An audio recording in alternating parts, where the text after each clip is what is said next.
तो कक्षा 9वीं के सभी प्यारे बच्चों का स्वागत है। मेरा नाम रामकिशन कुशवाहा है और आज हम लोग प्रश्नावली 1.5 है जो उसको हल करेंगे। तो हमारा पहला प्रश्न दिया गया है 64 पे घाते 1/2।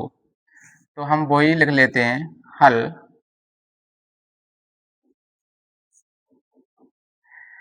64 पर घाते 1/2। अब 1/2 का मतलब होता है वर्गमूल यानी अंडर रूट। तो हम 1/2 का लगा देंगे वर्गमूल और 64 लिखा है तो हम 64 ज्यों का त्यों लिख देंगे। उसके बाद अगला स्टेप बढ़ाएंगे हम वर्गमूल की जगह लगा देंगे हम वर्गमूल, लेकिन हम 64 की जगह 64 नहीं लिखेंगे, 64 के निकालेंगे हम सबसे पहले गुणनखंड। तो निकाल लेते हैं हम गुणनखंड 64 की। 64 के हम गुणनखंड निकालेंगे तो 2 3 6 और 2 दूनी 4। उसके बाद 2 एकम 2 बचा 1 तो 2 छक्के 12। इसके बाद फिर 2 से काटेंगे तो 2 अट्ठे 16। उसके बाद 2 चौके 8, 2 दूनी 4, 2 एकम 2। जैसे ही हमारा यहाँ पर नीचे सबसे एक आ जाए तो समझ लेना कि हमारे गुणनखंड निकल चुके हैं। जो हमारे 64 के गुणनखंड निकले हैं तो उसको हम यहाँ पर लिख देंगे। 64 के गुणनखंड हमारे जे निकले हैं 2 गुणे 2 2 2 2 2। तो इनको हम लिख लेंगे यहाँ पर। थोड़ा इसको बड़ा कर लेते हैं। 2 गुणे 2 गुणे 2 गुणे 2 गुणे 2 गुणे 2। ये हमने यहाँ पर लिख लिए। फिर से ध्यान से मैं देख लेना आप लोग। 1/2 64 पे घाते 1/2 है। 1/2 का लगा दिया वर्गमूल, 64 लिखे हैं तो 64 लिख दिए। उसके बाद फिर से वर्गमूल का वर्गमूल लगा दिया, 64 के निकाले हमने गुणनखंड तो वो यहाँ पर लिख दिए। अब हमें कुछ नहीं करना है, वर्गमूल में 2 2 की जुड्डी बनती है, एक 2 की जुड्डी में से 1 2 बाहर निकलता है। तो जे बन रही है 2 की जुड्डी, तो हमने 1 2 बाहर इनमें से निकाल लिया। जे 2 इसकी जुड्डी बन रही है तो 1 2 इसमें से बाहर निकाल लिया। इन 2 की जुड्डी बन रही है तो 1 2 हमने इसमें से बाहर निकाल लिया।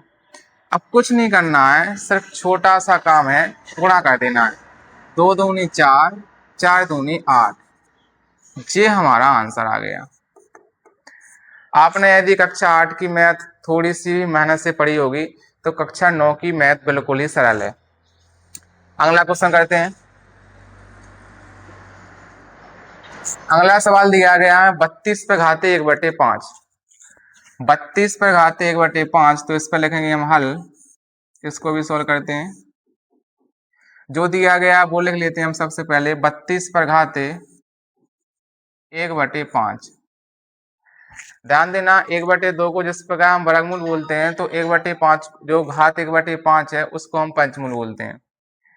तो 1/5 का लगा देंगे हम पंचमूल। वर्गमूल में मैंने यहाँ पर 2 लिखा नहीं था क्योंकि लिखा नहीं जाता, वो मान के ही चलना पड़ता है। यहाँ पर पंचमूल है तो यहाँ पर हमें छोटी सी राइटिंग में आपको 5 लिखना ही पड़ेगा। इसके बाद 32 ज्यों की त्यों लिख देंगे। उसके बाद जैसा हमने उसमें किया था वैसा ही इसमें करेंगे। एक इसका पंचमूल लगा है तो हम लोग पंचमूल ही लगा देंगे। 32 के निकालेंगे गुणनखंड तो हम यहाँ पर 32 के गुणनखंड निकाल लेते हैं जैसा पहले सवाल में किया था। 32 इसको हम करेंगे कैंसिल तो 2 एकम 2 और 2 छक्के 12। फिर 2 से 2 अट्ठे 16, फिर 2 से 2 चौके 8, फिर 2 से 2 दूनी 4, फिर 2 से 2 एकम 2।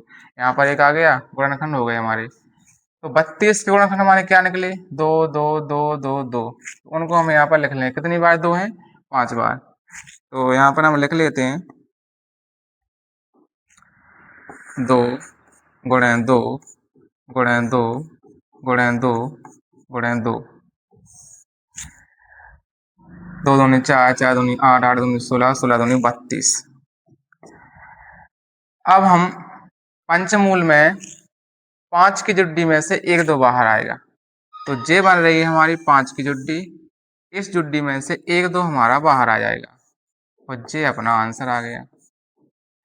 फिर से समझ लेना, एक जो 32 पे घात 1/5 लिखा है, 1/5 का बन गया पंचमूल। 32 लिखे हैं तो हमने 32 लिख दिए। उसके बाद 32 के निकाले हमने गुणनखंड, जो गुणनखंड आए हैं वो 32 की जगह पे लिख दिए। अब यहाँ पर लगा हुआ है पंचमूल, पंचमूल में 5 5 की जुड्डी बनती है, तो जो 5 की 2 2 की जुड्डी बनी है, जो 5 की, उसमें से हमने 1 2 बाहर निकाल दिया, तो ये अपना आंसर आ गया। मिलते हैं अगले वीडियो में।